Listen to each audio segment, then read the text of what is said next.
Hello, everybody. It is Wednesday, October 16th, and it's time for our weekly live event. Hello, Harry. How are you doing today? I'm spectacular, Pete. How are you? Things are good. Market is kind of in a holding pattern right now. Our picks have been excellent. I'm going to go over those first. My pick last week was SNOW, and this was the live event right here. I love the fact that the stock was starting to break out of a compression.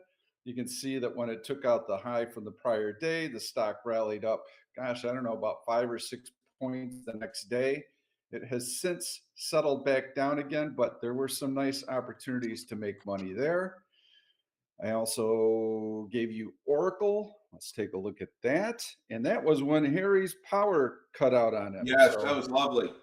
And I I hope. messaged you too late after the event ended saying my pick would have been Apple. All right, good. We'll take a look at that. That's right. And so Oracle has not done a whole lot of anything. Okay. It's pulling back a little bit right now, along with some of the tech stocks. And we are looking at it last week on the D1 chart. It was just starting to inch through this horizontal resistance. We've got a couple of high plus trend lines that are in the way. The stock tends to be pretty choppy. In other words, it doesn't make straight moves higher. This is a good one to buy dips on. So currently going through a little bit of a dip. And let me take a look at, let's see, over the weekend, I gave you UPST. That was in the Sunday video. And that has been a really nice one. Let's take a look at that 5 minute chart. And so there is the close Sunday. And you can see yesterday put in a really nice day. I mentioned to you, in all fairness, buy dips. Okay. So I did not say chase the open Monday morning. If you had, obviously you made money on it, but I like this stock longer term. And the theme right now is to really be patient, buy dips. The market's not that strong. So I'm going to put up a chart of Apple. And Harry, what did you see in Apple that you liked? Take a look here. So on Apple, if I can just bring it up here for myself. There we are. Okay. So last Wednesday, what I saw was you had this break of the 50, not a break, sorry, the 50 SMA. The 50 SMA broke way back on September 19th, right? And then it just hung around there in this compression right on that SMA. Briefly falling below it on October 7th, but bouncing right back above it on October 8th.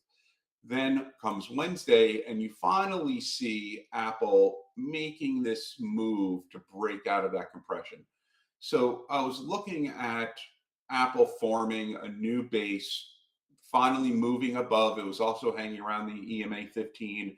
So this was a purely technical look on the stock of, it just was doing nothing for around a month there and finally had a nice move on that day, was relatively strong to the market. And then I figured, all right, this is where it's going to break. Also, I like those trades where you have support nearby, right? In this case, you have 223.11 back when back last Wednesday was the 50 SMA, which gives you a nice natural stopping point. So, whenever you have those trades that have a lot more upside than downside, where, if you took Apple long there and it had a bearish day the next day, broke below the 50 SMA, well, obviously you get out of the trade, right? That's where you go, okay, I'm no longer in this. But if it goes up, well, then you just hold it. You can even add to this is a good position to add to the winner, which is what you would have done with Apple here, right? Particularly on Monday when Apple breaks up again, you could add to that winner there. And it's down today. A lot of tech is down today. ASML certainly didn't help the market in that respect. But I like the trade on a technical basis, and I like the natural stopping point. A very nice pick. I wish you'd have gotten that one in instead of my Oracle pick. Apple did much better. So, yes, right now the market has been creeping higher, but put up a D1 chart, take a quick look at it, and we'll get right to some questions. So please post your questions. We're trying to get to the questions a little bit earlier instead of kind of boring you with the same old, same old. But you can see that we had this nice little horizontal breakout here. That was a week ago. And then we've had a little bit of follow through to it. Monday was actually a bullish trend day. You can see how the market gapped up and we had a gap and go. Fairly rare at an all time high, and one that we need to be careful of when we've had a couple of days of strength before that. So let's take a look at Monday's price action, gap up. So in this juncture here, you're not really sure if that gap is going to hold or not. You certainly wouldn't want to chase it because you could reverse sharply, and there's lots of downside as that gap fills.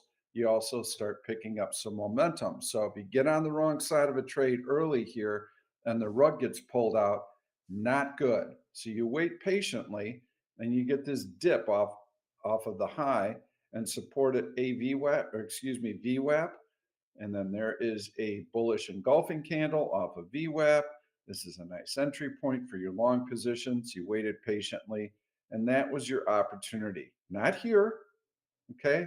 This time, yes, it worked out, but other times, like yesterday, if you jumped the gun and you got all excited that the market was going to continue to push higher, uh-oh, not good. And you can see these three long spread stack candles that coincided with the ASML earnings release. They announced a day early. They missed their revenues. That put a dark cloud over the entire tech sector. And here are the clues that this is not going to be a bullish day. When the market tried to rally, you can see how this bounce was very short. It wasn't tall. VWAP, WAP, WAP, WAP. Sellers are selling before it even gets to VWAP. They see this as an opportunity to continue to unload. Another attempt falls short of VWAP, and this is kind of when I posted in the chat room. This is likely to be a bearish trend day. Had that heavy selling pressure, a lack of a bounce, can't get above VWAP, and then of course the market pulls in. So choppy back and forth price action in the market. A couple of questions I want to get to early here. Um, First, a quick one from Avi, or Avi, or XVIE, whatever. Um, when trading tech stocks, wouldn't you refer to QQQ and Q for relative strength, relative weakness instead of SPY? We get asked that a lot. We've run that. We've tried that. Certainly, of course, we've tried it. The correlation to SPY is stronger. SPY, as which is a proxy. When we say the market, we're referring to SPY, right? We're referring to the S&P 500. Obviously, the S&P 500 doesn't. It's 500 stocks. It's not the entire market. But what it is it is the it's kind of like the tide, right? The rising tide raises all ships, lowers all ships.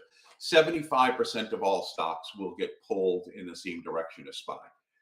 You can determine relative strength, relative weakness by whether or not a stock is outperforming or underperforming the movement in SPY proportionally. And with QQQ, while it is a tech heavy position, what it tends to do is over-represent or underrepresent the relative strength or relative weakness of a tech stock or a stock because it's much more impacted by the weighting of the stock in that index. So SPY really is the best dependent variable, so to speak, to use when you're trying to measure relative strength, relative weakness as a baseline. But yes, we certainly have tried it. We get asked that a lot. Certainly not like we tried it and it worked, but we're just not going to use it. Obviously, if it worked better, it works. I'm not saying it doesn't work. It's just that SPY works better, right? So stick with SPY, but remain cognizant, obviously, of what QQQ is doing. If QQQ is dropping, and Nasdaq is dropping precipitously, and you see Microsoft is going up. That's not the case today, but let's just, for example, well, that's indicating something, right? There's something going on in the tech sector, but Microsoft is seemingly immune to whatever is occurring. That's important information, but you still want to use SPY as a relative strength, relative weakness indicator. Would you agree, Pete?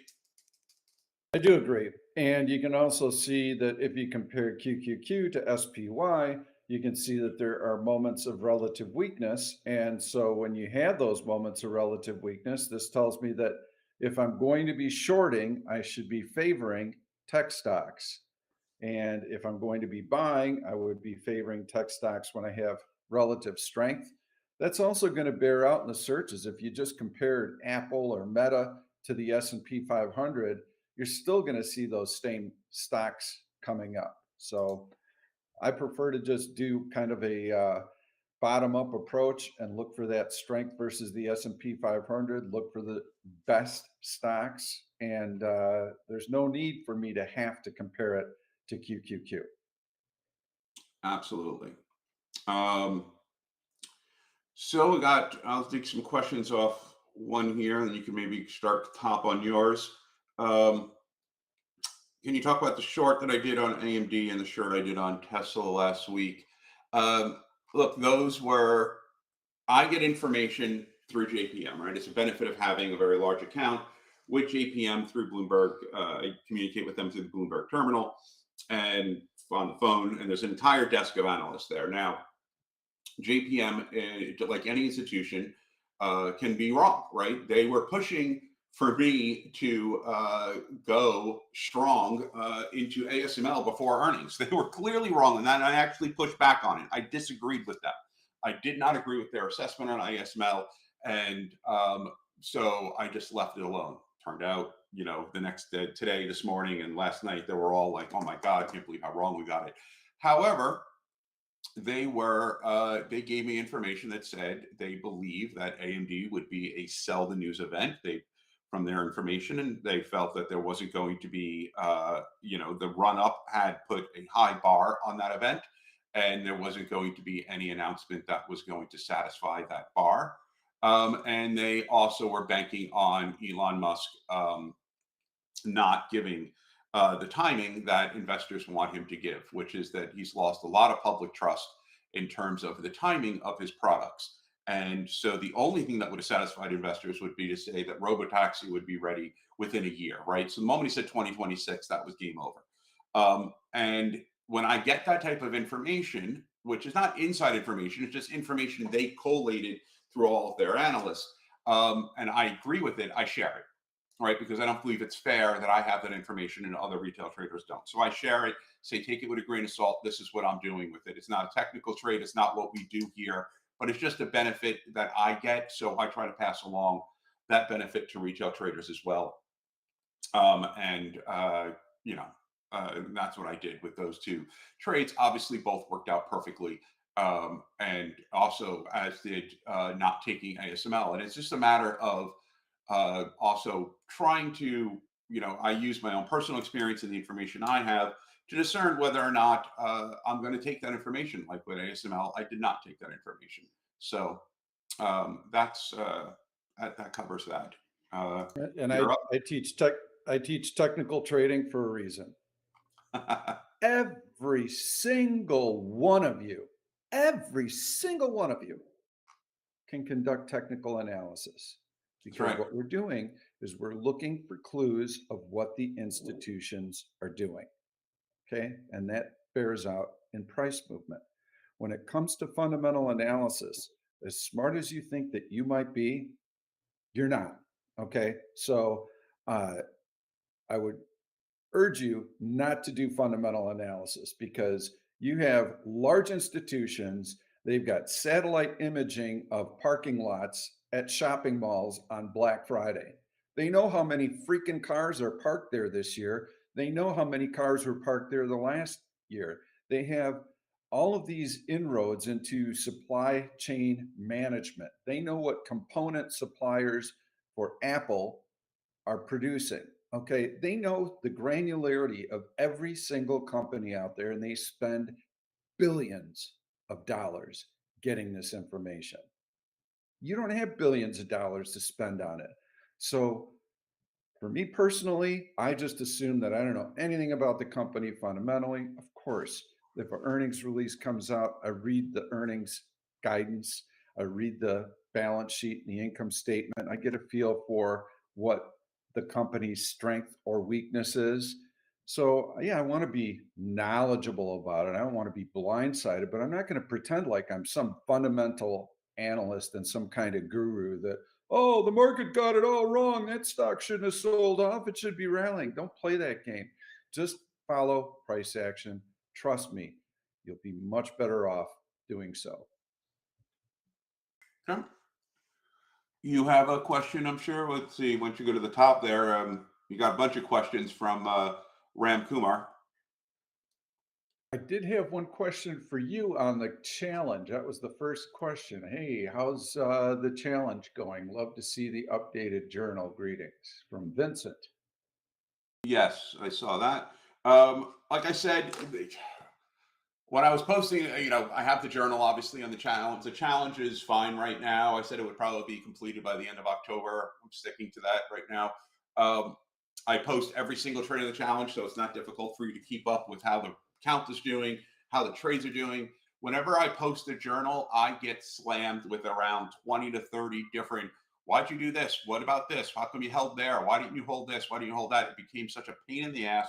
I said, look, everything's going in the journal. When the challenge is completed, I will release the journal with my thoughts, and you can go through it. And all the trades are backed up by the real time post of them, and you can analyze the entire challenge in its entirety when it's done.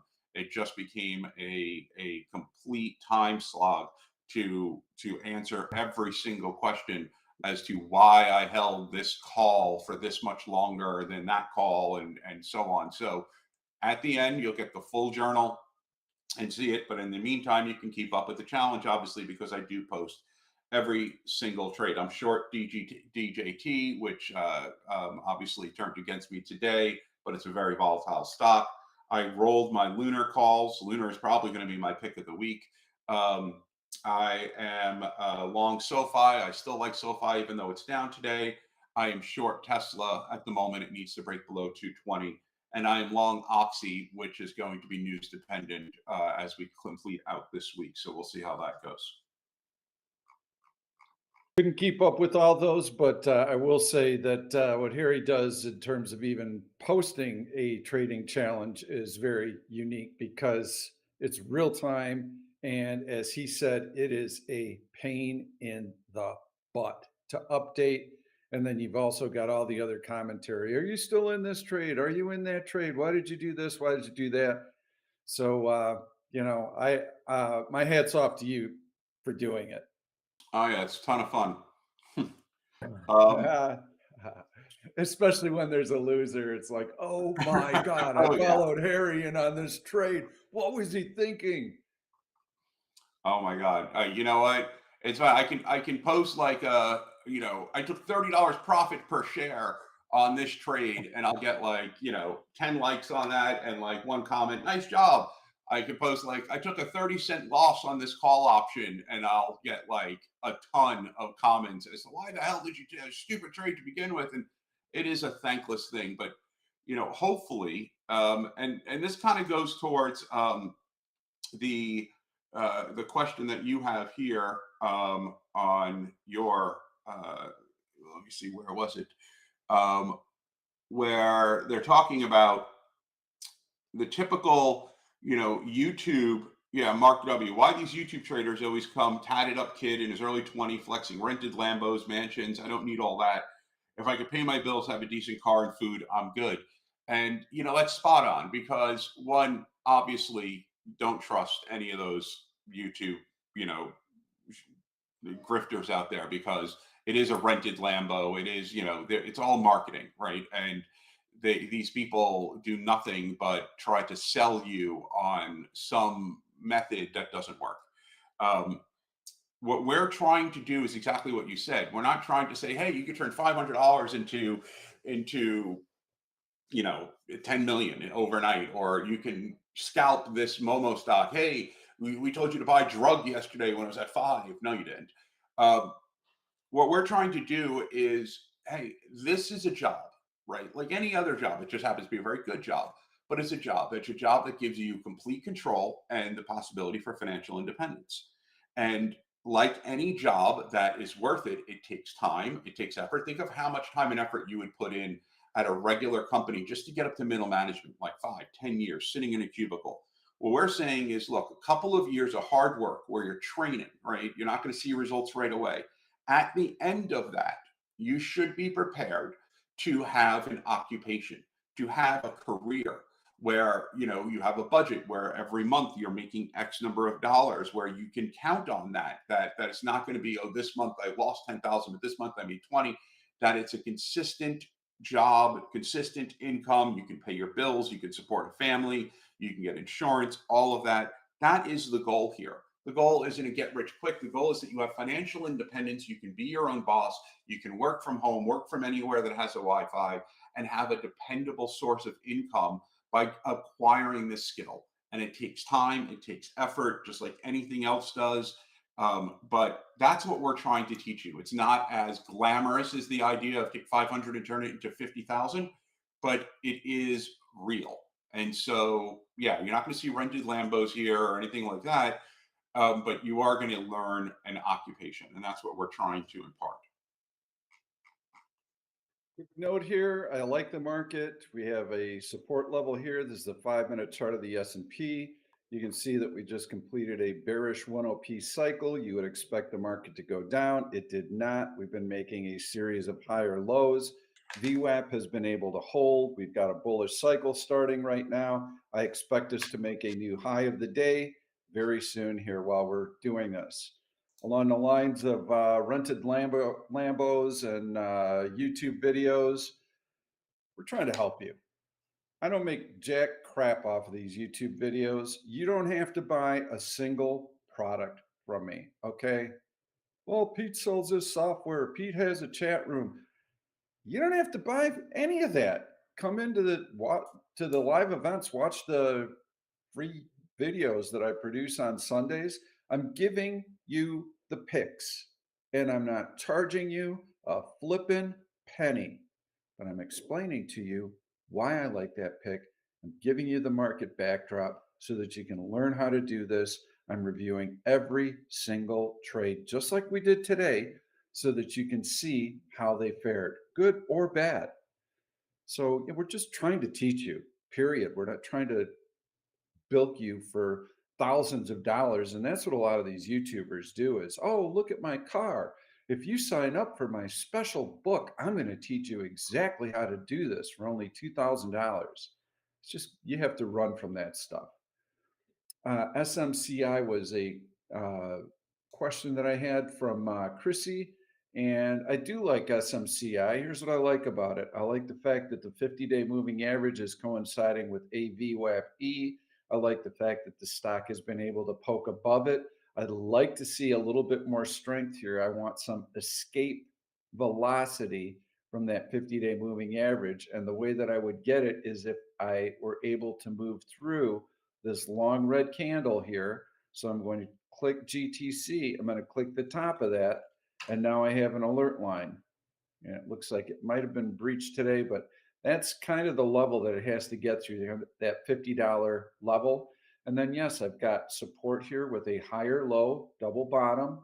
So I feel that the stock does have a chance to have a nice little spurt here. Something you'd have to have in the back of your mind. TSM earnings tomorrow before the open. So we are in earnings season, and you should every single day be going through and seeing who's on deck. Do I have any stocks in that group or sector?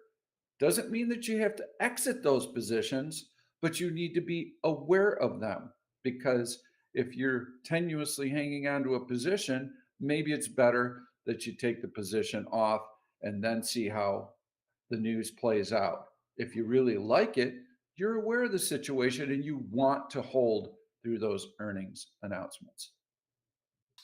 Anyone who's been following me knows that I have some PTSD concerning SMCI. The stock's been the bane of my existence. I managed to pull a profitable quarter last quarter, but no thanks to SM. So yeah, look, the stock looks good, as Pete said, on all technical fronts. You have that gap down from 8 to 827 and down to 828. And then if you just draw your trend line there, it comes in right to the top of today's high. So wait till it breaks 50. But keep in mind, there is still that accounting issue out there. I know we don't talk much about the news or fundamentals, but it is clear that everyone's waiting for that 10K to be filed on this. There is a I don't care about the Justice Department probe; they probe everybody. That sounds bad, but they do. Um, and but there is obviously some accounting issues. It's a little bit odd that they haven't answered that yet. It haven't hasn't been rectified yet. So keep in mind any news break on that front will cause could cause an either short squeeze. And this, if any stock can short squeeze, it's SMCI because shorts have piled into this. Also, a break of 50 could start that squeeze as well. So you could be a lot of upside here. Just be careful with it. It is a news sensitive stock, and there is still unanswered news hanging out there. Um, so there is SMCI for you. Okay, let's see. Where are we now? Keith, can we look at SMMT? Let me just take a look at SMMT. Um, I like it. Summit Therapeutics. I mean, it's a biotech stock, so those are usually always a little crazy at times, but you got some good support here. It's obviously if this thing's been above its 50 SMA ever since its parabolic move way back in May. I mean, this used to be a $3 stock. It jumped all the way up, over 200% gain that day. Then you get another gap up on September 9th. And the important thing to note when you look at these biotech stocks, you'll have these huge parabolic moves. Are they maintained, right? So the one from May 30th, that was a hell of a bull flag. I mean, look at that perfect flagpole. And then that thing just stayed in compression from May 30th all the way through to September 6th. Then it pops again, pops up to a new all-time high of 34, begs off a little bit, but the 50 SMA holds, and now it's going back up again. I like the pick. I like the stock. It's a good mover and it's a cheap stock. So I don't know if there are options on SMMT. There are, but the IV on those options are kind of insane. So if that's one where if you really like it, then you just buy the stock. Yeah, buy the stock. I love the price action today. Very, very steady, very, very orderly, heavy volume coming in here. So right click, create alert, trade signal, M5. Let me know when it goes on an M5 buy signal, save it, move on. Market testing almost that high of the day. So let's put an alert there so we know if we break out. I'm expecting that to happen. Boy, Spooky Castle's got like a bunch of questions in here. Yeah. When Let's take a look. analyzing individual stocks, do we give any relevance to ETH levels? What's an ETH level? I don't know You're what talking that about is. extended hours, I assume. Okay, Um, extended hours. I don't, Harry, you might be different on this. I know you trade after hours. I don't give a rat's ass what the stock does after hours, to be quite blunt about it. That's all fluffy, light volume, knee jerk reaction crap as far as I'm concerned. What the stock does during normal trading hours is of interest to me. Same here. I mean, look, obviously, if it's earnings, right, then you're paying attention to what the, all earnings moves are before or after close, and you're looking at that. But that becomes a risky proposition to trade, always to trade after the earnings release. It's very volatile. I do not look at, from a technical perspective, oh, what was the pre-market high, right? To me, um, there's a rarely, stocks like Nvidia, maybe there's a couple other stocks that have enough volume in there, but again, proportionally, it might look like Nvidia has it traded over 1 million shares pre-market, but compared to the day volume, it's very, very small. So generally, you're not getting, unless you're looking at an earnings or a major news release, you're not getting institutional involvement on pre or post market. And considering that's what we follow, that I don't give much credence to what retail traders are doing pre or post market on a stock. What do we do to get better fills? Are we doing market on touch? Are we doing middle orders? I mean, it depends on what the market's doing. If I got a market that's doing this, it's choppy, it's all over the damn place. I don't have to worry or hurry to get into anything because we're not in go, go, gotta have it mode. So I'm going to treat my entries differently. I might bid. I might even put an order in below the current bid. What's the bid ask on the stock? What's the price characteristic of the stock? Is it this choppy thing that's all over the board? And I'm going to be definitely trying to wait for dips. I'm going to try and put a bid in once I start to see some levels of support. But instead of worrying about do I buy an ask, do I put it in at the middle, do I try and buy a bid, I think your greatest impact will be, I mean, those are all pennies that you're trying to watch, and slippage adds up, but really be patient and wait for what you're seeing in the overall stock. And there are going to be windows of opportunity where it lines up with the market, it lines up with what the stock is doing. And I will use market orders, especially if the bid ask spread is tight and if I want to get in on that position. There are going to be other times when I'm much more passive and it's really got to come into me. uh, so I would place greater weighting on what the overall market is doing and what the price characteristics are of the underlying stock, and then trying to determine what your overall entry strategy is versus where should I place this at the ask, in the middle, or on the bid. Any insights on that, Harry? Um, no, I think you covered it. I like it. Um, And orders in and out, quick fill, middle. yeah, I mean, It's the same kind of thing. You have to, it's gonna be based on the context of the move. right. What's the market doing? What's the stock doing? I will tell you that if I'm in a stock position and the stock has been going parabolic on the way up, I am going to let them reach for me and I'm going to set some very high targets. Come and get me. And I'll keep scaling out at higher levels. And if I've got something that's really gone parabolic and I have big gains, if I see a bearish engulfing candle, I am getting the hell out. I will smash every bid in sight because I am super happy with what I've made. I let it run and I want to get out. I don't want to be the last man standing when the music stops. I mean, I will put in, I mean, there's two different ways to do it. Like, if I'm buying options, I'm going to put in the price I want, right? If I don't get it, I don't get it, right? Unless I very rarely want to chase. So I'm just going to put in the price I want. If I really want it, I'll put in the mid, right? If I want it right there, I'll put in the mid and go for that. I rarely will put in the ask, but usually I'll put in a price below the mid, hope for a pullback, see if I grab it. Sometimes I'll put it in and just, earlier on, and if I get that pullback, it'll trigger.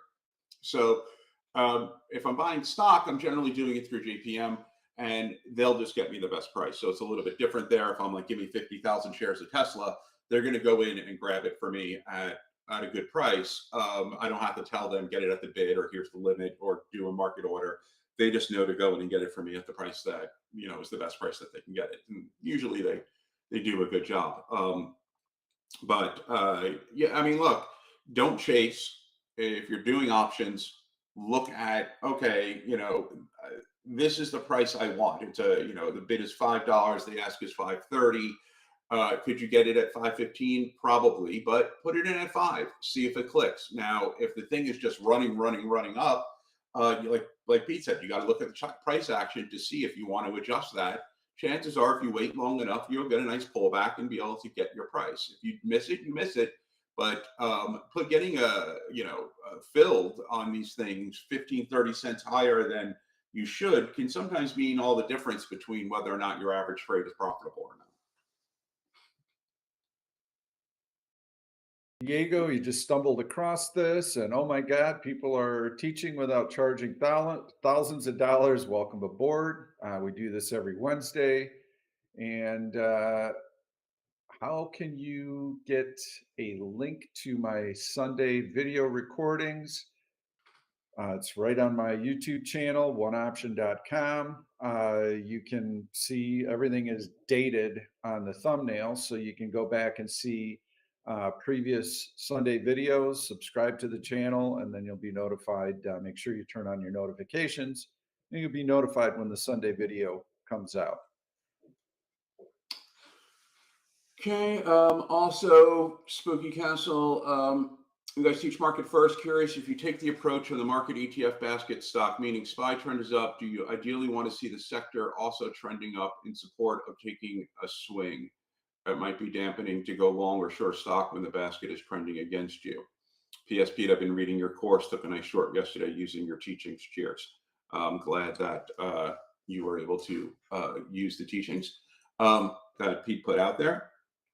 To answer your question, I'm always cognizant of what the sector is doing, certainly, but it becomes sort of this question, right? For example, you park your car, right, and then you think, shit, do I have a ticket? Did I get a parking ticket? Maybe I should go check. Then think about it. Why bother checking, right? Because if you check and there's no ticket on it, you're going to leave the car there, right? Oh, I didn't get a ticket. I'm good. If you check and there is a ticket on it, you're going to leave the car there because, well, fuck, I already got a ticket. I might as well just leave it where it is. In the sense of checking the sector, all right, you're bullish on a stock. It's relatively strong against SPY. I'm not saying don't check it, but just follow along. And the stock is strong. You check the sector, and the sector is down. Okay, well, that's not a bad thing. That tells you that the sector is down, but the stock is strong, right? So there's institution is in there buying this tech stock, for example, while the entire tech sector is down. That tells you there is a specific reason institutions are in there. You want to follow that. Let's say the sector is up and the stock is strong. It's relatively strong to SPY. Also good news, right? So no matter what the sector is doing, if it's relatively strong to SPY and you like the price action and you look at the D1 and it's a bullish chart, well, that's a stock you want to do. But just, obviously, if the sector is strong, weak, and the stock is strong, that for me, that's when I'll generally take a deeper dive to see is there something going on that is causing that. But still, I'm going to rely on the price action and I'm going to rely on the relative strength to SPY. I'm going to go back to SMCI and show you a tell on that stock. And the tell came yesterday. So here's what the stock did yesterday, opened flat, and it had this sell-off here, and then another sell-off, and it made a higher low. And then it just kind of compressed all day, but it did make a series of higher lows. Okay, so big deal. What's that got to do with anything? I don't see anything there. It's choppy all over the damn place. Well, that's when you have to overlay the S&P 500. And that's when you go, oh, market sold off all day long. And this stock made higher lows. That's a sign that there's some buyers out there, especially when this is chip related and you have a stock like ASML that is being taken behind the wood shop, the woodshed. All right, so big sell People off get in their ass tech kicked behind stocks. the wood shop too. I'm sorry. People get their ass kicked behind the wood shop too, not just the shed. Okay. So anyway, that's a little tell that the stock wants to move higher. But Harry made a great point earlier. There's some pretty big news surrounding this stock. All it's going to take is that, oh, hey, the Department of Justice investigation, it's yielding some pretty nasty stuff. These folks have not been very honest, and you will see what looks like a great, fantastic little stock just chugging higher, get the rug pulled out, and you get a $20 drop, and you go, so much for my technicals. You got to be aware of things that are going on like that. So SMCI, I would be only trading it short term, swing trades. You can use some call debit spreads, limit your downside risk. That's how I would be approaching it. But that was the tell that I wanted to show you. I I showed you a agree. similar one in SNOW a week ago. Hey, could you look at Meta and MBLY? Let's start with MBLY. MBLY, I see why you like it, right? Everyone likes these lower right-hand corner stocks. It's at $12. This stock used to be at $43. It's starting to recover. What if I get in now? I can do a 3X on this stock. Yeah, okay, great. You see that little line there? It's called the SMA 50. Ever since July 1st, you see the stock, it pushed against it. Nope. Then on July 19th, starts its drop, continues to start to drop, continues to start to drop. Obviously, the SMA drops with it. Oh, but wait, then on September 27th, well, let's try to break that SMA. Fuck no, doesn't break it, right? Dropping again. Then again on October 11th, let's break it. Nope. 14th, break it. Nope. 15th, should we break it now? Nah, we're going to drop again. We're going to try to break it, touch it, nope, drop. Now today, once again, it's at $12.30. That SMA is at $13.19. Do you want to play for the 89 cents of it trying to get back up there and test it again? Maybe. Not worth it to me. It's just, it is not enough upside here when you have a lot of downside. It breaks the 50 SMA, then you're talking. So put an alert in at 13, 10 cents above the SMA, 13.20, whatever. And if you get that alert goes off, take a look at it, take a look at the market, and then decide on the stock. But don't do it now. And then Meta, Meta is falling off here, but Meta's had a hell of a run up. It's at 575. It right now is off another $11 today. This is a stock where if you were going to short it, and it's a risky short, but you do have enough downside because the SMA 50, that's their next level of real support, is at 543. And it has broken an upward sloping trend line coming off the bottom of 919. So it did break that today. It also broke the 15 SMA. So there are enough bearish sentiment, bearish movement on the chart. This is something where I would use a put debit spread. I would do something like a 575, 570 put debit spread. Expires Friday. You can get that right now for maybe $1.95. You want it to be under 250 if you're getting a $5 spread on a debit spread, and go with that. So if you were to play Meta, to me it would be a short. It would be a 575, 570 put debit spread, and just watch it closely. Make sure it expires this Friday. Any thoughts on those two? Yes, I got some thoughts on shorting stocks that are in an uptrend. And so you can look at similar periods like this one right here, and you go, ooh, ooh, ooh, ooh, look at this compression. Ooh, oh, hey, Meta just broke down through that compression. This is a good level to short in. So now you put the trade on. In this instance, you've got a lot of moving averages, which you don't have right here. So that's one thing that's good. You guys covered that. So that's a good thing because it's got lots of room to drop in there, but you can see how choppy that move lower is. This move actually had one thing going for it that this one doesn't, and that's that during this time period, you had a market that was also weak. So the market was helping to fuel that move lower, and this time Meta would have to fall all on its own. So yeah, if you do a call or a put debit spread, then you're going to limit your risk, but you need that immediate follow through. And tomorrow is going to be kind of an interesting window. I want to talk about it a little bit because we're in a bit of a news vacuum right now. We don't have a lot of economic data points coming out. So the news is light that way. We've got earnings season just starting to unfold. Banks have dominated the scene. So then all of a sudden you get this little kind of window where you get a number of different news items that are going to be hitting at the same time. One of them is the TSM earnings. Okay, is TSM going to confirm what we learned from ASML yesterday? If their results are much weaker than expected, it could really weigh on tech stocks. We have retail sales coming out.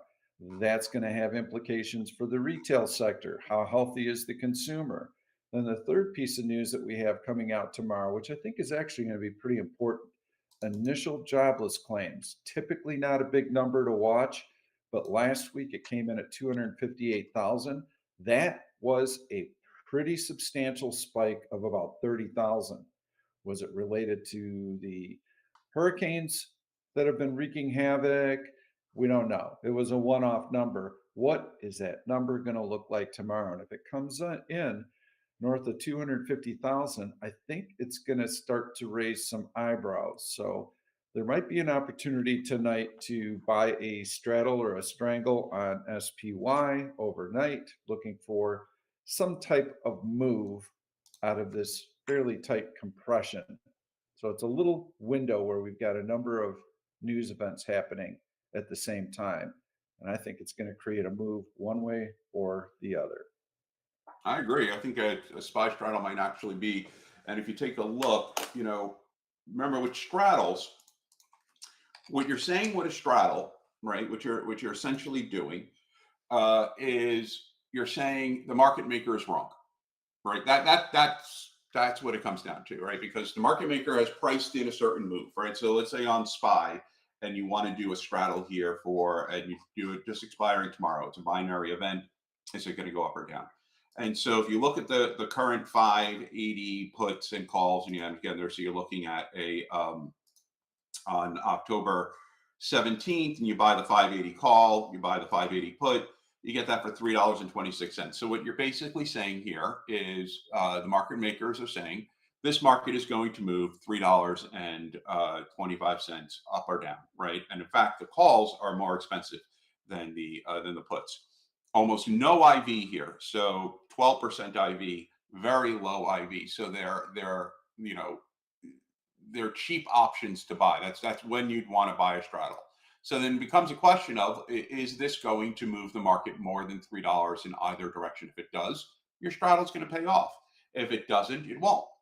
And so just always keep in mind with straddle, that's what you're doing. You're saying the market makers have underpriced a move here, and I'm going to take advantage of that by buying both the puts and calls and hoping that the stock or the ETF goes beyond the move that the market makers are projecting. Market makers are good at their job. So to do a straddle, particularly a strangle, you have to you have to have a good reason behind it. A jobs number like this probably will have a decent impact, and the IV is low enough. I like the straddle. Yeah, last week we even saw a little bit of a negative reaction on Thursday morning when the initial jobless claims number came out. Everybody went, "Oh, that's different." So yeah, we'll see what happens. I am not going to be around, so I won't be trading it. But I think that's a kind of an interesting trade. And Mhm. let's take a little break here and bring up LUNR because I know you like that stock, and so do I. I was going to make it And my so pick of the that's week if you weren't. no, I'm gonna let you take that as your pick of the week. I've got another one that actually I got a few that set up well. So I've got the chart up. Why don't you tell us what you're looking at and why you like it? I love this one. LUNR. You have this, LUNR go back. So the first, what you want to do is go back to August 19th, right? And like I said earlier, what you're looking for with these type of stocks, and by these I mean cheaper stocks, that are having these bigger moves, you get this gap up on August 20th.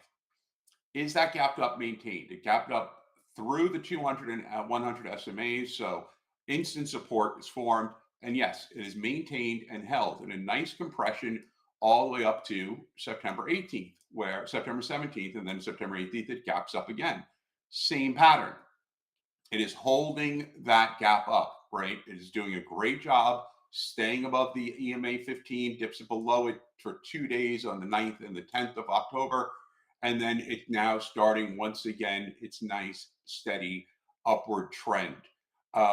This is a stock that is meticulously going up in a very, it's not parabolic. It's making its gap ups, it's holding them, and then it's going up again, holding them again. This is the type of pattern I like. I like this type of movement here. You don't have much resistance here above, so I am very bullish on LUNR, cheap stock. You can buy the stock, obviously. You can buy the options. You can almost buy the options at parity. So uh, either one, I think, is a good play to go long on this stock. When you get a big gap up like this, the first thing you should do is I'm not a fundamental analyst, but I should know what's driving the stock. And you bring it up and you go, oh, these guys are making lunar landing equipment and they got a $5 billion contract from NASA. Ooh, could that change the company? Could it give it credence and legitimacy? Yeah, that's a pretty good news item. So you would go, all right, well, this is nice. I don't have to chase it. But yes, as support is confirmed, and this is a VWAP E, all right, number of bounces and starting to move higher. I like that. I think that's it's going to be a good pick. Let's take a look at the 5 minute.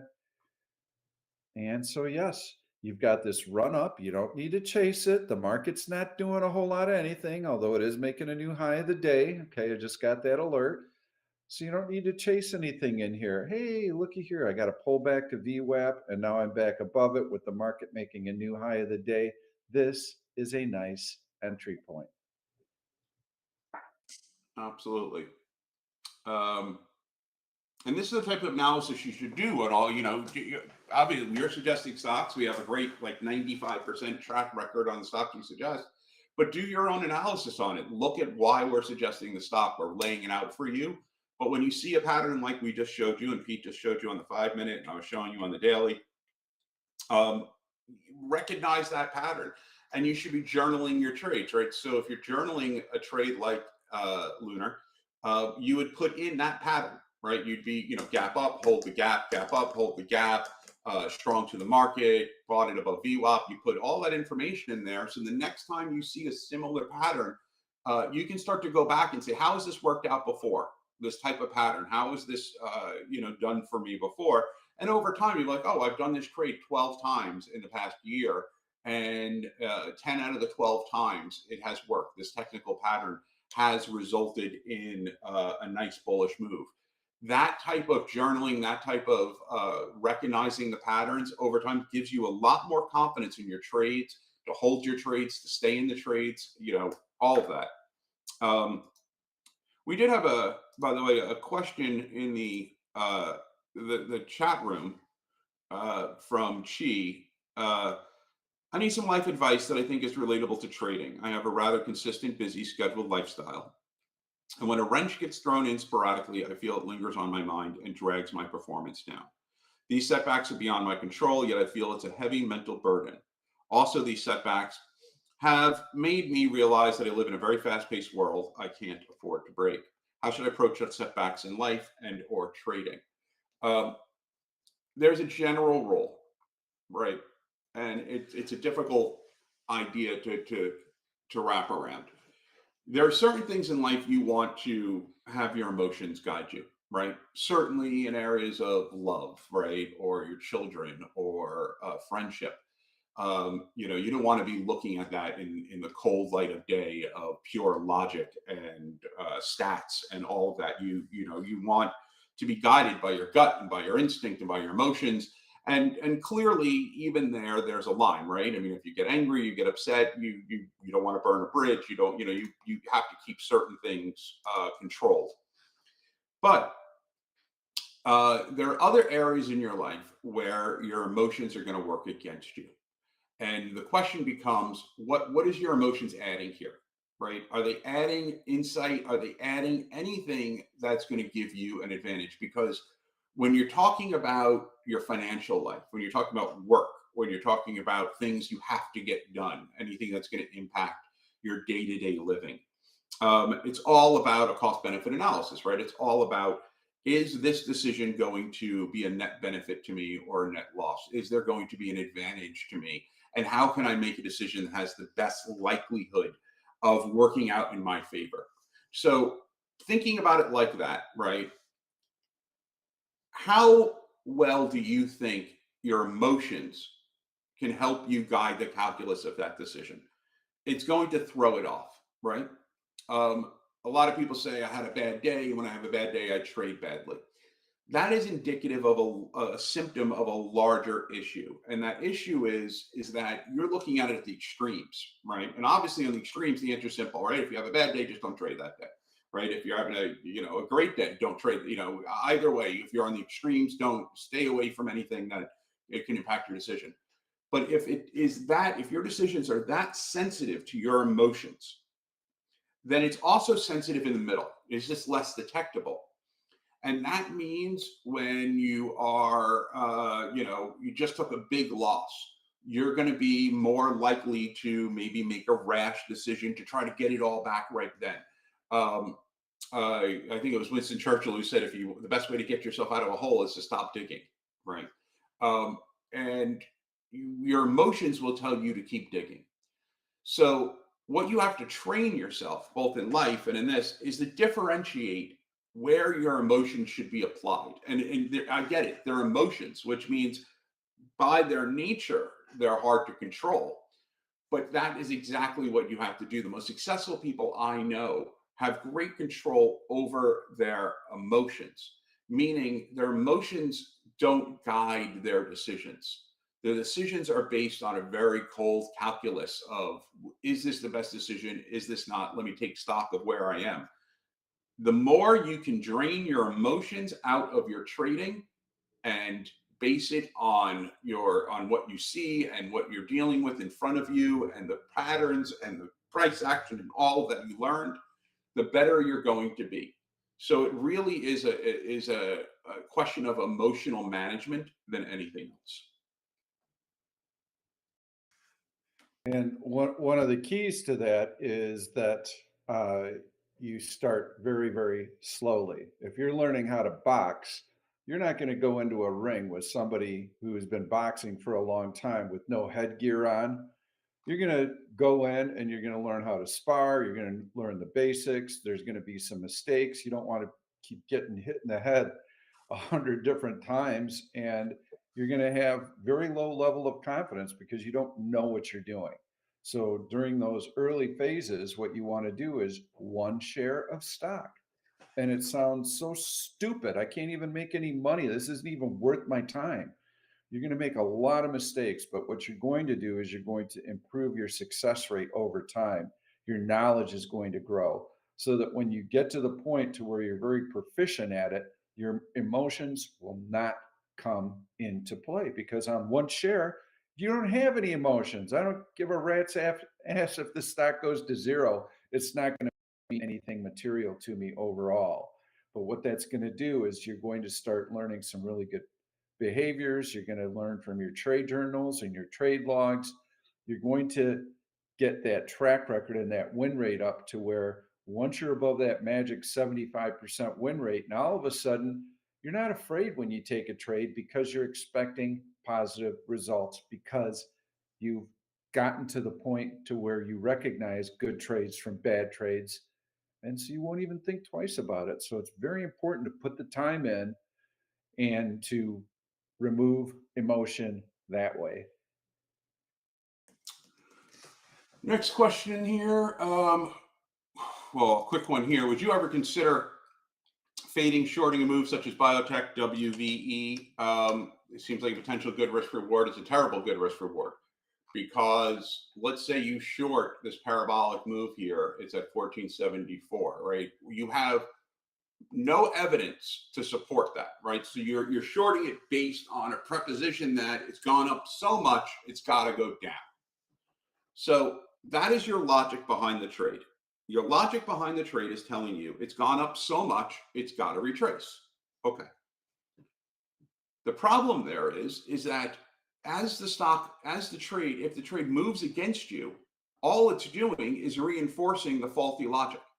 Because let's say that stock continues to go up. The same logic you're used to get in the trade now says, well, now it's definitely got to retrace. It's even higher. And a lot of times you'll average down, you'll short even more because, well, now it's gone up, it can't sustain this.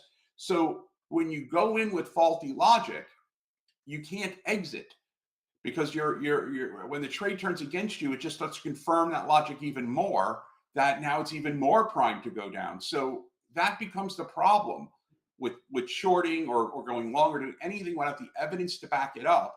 When that means your exit of when you know this is a wrong trade is also not going to be evidence based. And so at what point do you say, and then it becomes just a matter of pain point. I've lost too much, I'm getting out. And that's usually when you go, oh, great, now it went down, right? So it's not a good idea to do those decisions based on this gut feeling without evidence, because then you have nothing to base your trade management on. Agree. And even if you thought that you knew the fundamentals of the company, for instance, GameStop. Ah, Jesus, there is no way that GameStop should be trading at $100. Oh, there's really no way it should be trading at $150. $200? Are you kidding me? This is such an incredible short. And what happens is that you don't have the staying power. You have to shut that trade down.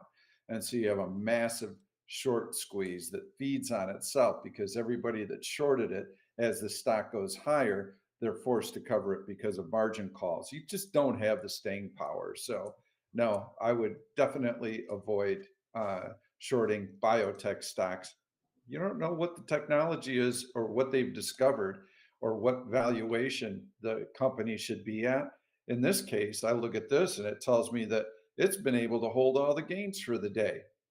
So with every seller that's out there, whap, whap, whap, whap, whap, selling it, that supply is getting soaked up. And there are buyers right now. So just on the technicals, nothing else, just based on what I see today, tells me that there are buyers in this stock. I certainly would not be shorting it here. Most of you shouldn't even be considering a strategy like that. On the I do positive want to side, get, biotechs can help with your staying power if that's your problem.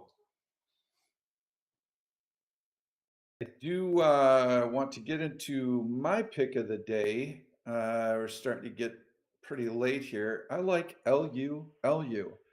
So Lulu, what do I like about it? You can see on the daily chart, let's zoom out a bit and get a little better look at what's going on here.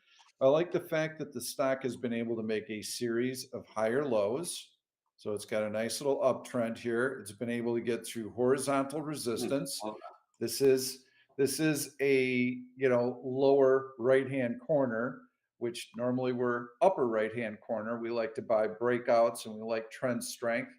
The difference here is that we've had time for the stock to form support. And in fact, it's been in such a long-term downtrend that all the major moving averages have fallen. So it's above the 50, it's above AVWAP-E, it's above the 100-day moving average, it's through horizontal resistance. It looks good. Retail sales tomorrow, if consumers look like they're fairly healthy heading into the holiday season, I think apparel is going to do well. I've also noticed a couple of other apparel stocks like Nike. Nike made a good move today. That's actually looking like it's in a gap. So it's trying to get into this gap right here. It is above the 100-day moving average. I don't like this nearly as much. So do not trade that. ANF also looked like it was gaining some traction. Compression here, big bounce through the 100-day moving average, downward sloping trend lines, cleared that. ANF looks pretty good, but I like Lulu better because it's not as far out of the gate and it's coming off of a major support level. So that's why I like it better. I love Lulu. It's a great pick. Um, I might go along with that myself. It's a great one. Maybe I'll just run through a bunch of these real fast because we are running out of time. So have you looked into Hood with all the recent expansions, partnerships with major banks? I could care less about what they're doing and their expansions. I care more about their price action. Their price action is good. They are in a compression right now. So I would just put an alert at 27.50 at 17 cents higher than the high of 10.15, right? So that's what I would be looking at to see if it could break through the 10.15 high of 27.33. So I would put it in at 27.50, put an alert there. And if it triggers, then you might be looking at a good long. Can you properly explain how to leg out of option spreads? That's probably a longer conversation. Then we have, you only want to leg out of option spreads if you think you can maximize your profit. And by that, you buy back the short option, which you feel is going to work against you. So let's just say you buy the short, you sold the short call for $2, you bought the long call for $4, the whole thing cost you $2 to do the spread. And then it's 2 days later and the short call is now 30 cents, right? Well, you can buy back the short call if you have reason to believe that this stock is still going to drop. And now you feel it might actually drop below the price, the strike of your short call, right? So you don't want your short call to hamper you anymore. It did its job. It mitigated the cost of the long call. There's only 30 cents left in it. You buy it back because you feel that you can maximize a larger drop here. If you feel that the stock might drop but will not go below where your short call is, then there's no sense buying it back and legging out of your option spread. And I, yep, yeah, I was just going to say, so you're speaking specifically to debit spreads, okay, where you are trading directionally and you have finite risk, okay, because you are buying back your short call. In credit spreads, in particular, bullish put spreads, put credit spreads. I have an entire video on legging out of spreads. Very, very different situation because in that situation, you are actually buying back your short because you've had an adverse move against you. And now your position has flipped completely from being neutral to slightly bullish to now all of a sudden you are flat out as bearish as possible. There are times that you can do it, but it is a very difficult maneuver. That's why I spent an hour doing a video on it. Again, it's on my YouTube channel. You'll have to search for legging out of spreads.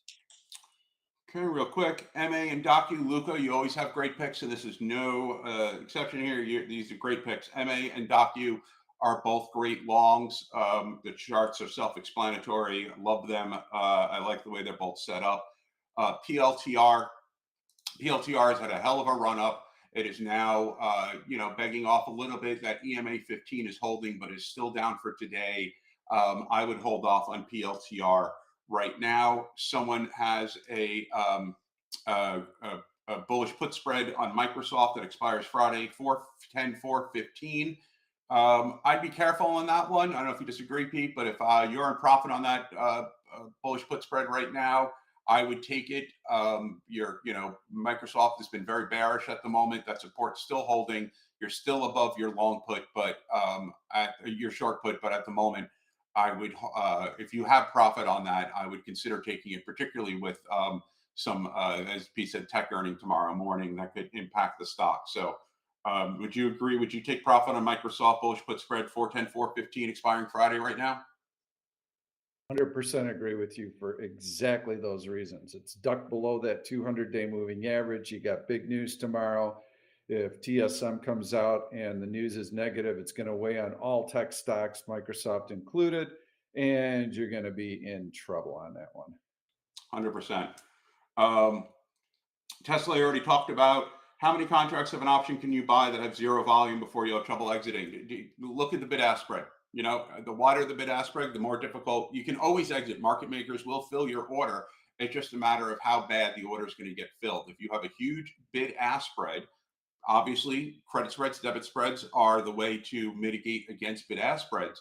But keep in mind that when you have those big bid-ask spreads, which you can have when you have low volume on the options or high IV, you're going to have trouble exiting. So, it's just a matter of looking at the big ask spread and waiting for it to get a little bit tighter. And then another great pick. We got a lot of great picks coming in. SMR, obviously, Nuclear Power Corp. That's a good pick right now. The news coming out of Amazon helping that stock. It's at 1789 and powering up. Get it? But you do have. It's actually at an all-time high now. I love stocks at an all-time high. There are no bag holders above this level. It's a hell of a move. It might retrace a little bit, but I do like SMR. Yep, agreed. That's a nice breakout there. I really like that MA chart also. That was a really nice one. And you can see the strength today. And I think Visa was also looking pretty good. Going to be impacted also by retail sales. Obviously, retail sales come in pretty good tomorrow, which my gauge for retail sales that I really like to look at is I love to see what MasterCard and Visa are posting in terms of their year over year gains as a gauge of retail sales. But yes, retail sales coming out tomorrow. If they're good, the stock is going to continue to push higher. So that would be a reason to maybe buy it today if you like this breakout, or you may want to be cautious and wait for that number to come out and then take the position. Two more questions on mine. Where would resistance on Cisco be? Yes, it would be at 58.20, the previous high. And there's also horizontal resistance there, but Cisco certainly looks good. And if you wanted to short Tesla, would ARK be a cheaper way to short it? ARK just doesn't go anywhere. You know, I mean, if you want short Tesla, right? Just be careful. That I mean, I am short Tesla right now, but obviously you have the 100 SMA right below. Tesla's been consolidating, not moving much. But if it breaks 217.87, Tesla could really drop. So just you know, if you want to be conservative about it, obviously put your alert right there at that SMA, and if it breaks it, then you are good. And I'm sure I think you still have a lot of questions on yours, but I know you have a flight there, Pete. I do have a flight to catch. I am going to be going to Tulsa to an Oktoberfest. I have heard that they do it upright, so I'm looking forward to it. And I will not be doing a Sunday video. I will be back Monday midday. Okay. I know there are some other questions like how do I deal with a stock looking great one day but terrible the next, especially in a small account with PDD rules. I mean, look, this is why knowing and paying attention to the daily chart is so important. This is what I pointed out earlier when I was talking about why I liked Apple last week, because you had that support right under it, right? And what that does, even particularly for smaller accounts, is it gives you a stop, a loss area that isn't too severe, right? So, okay, I took the loss here, but this was only $1 away. And if it breaks there, you have a very clear break of support. You can get out, but you know I like that bounce there because you have a lot more upside. So you know a good way to do it is to look for those type of trades where you know you're not looking at, oh my God, this is a huge drop today, but it's still above support. So looking at the technicals, I shouldn't get out. Um, try to take trades if you're really that concerned with that type of issue that have support levels that are closer by.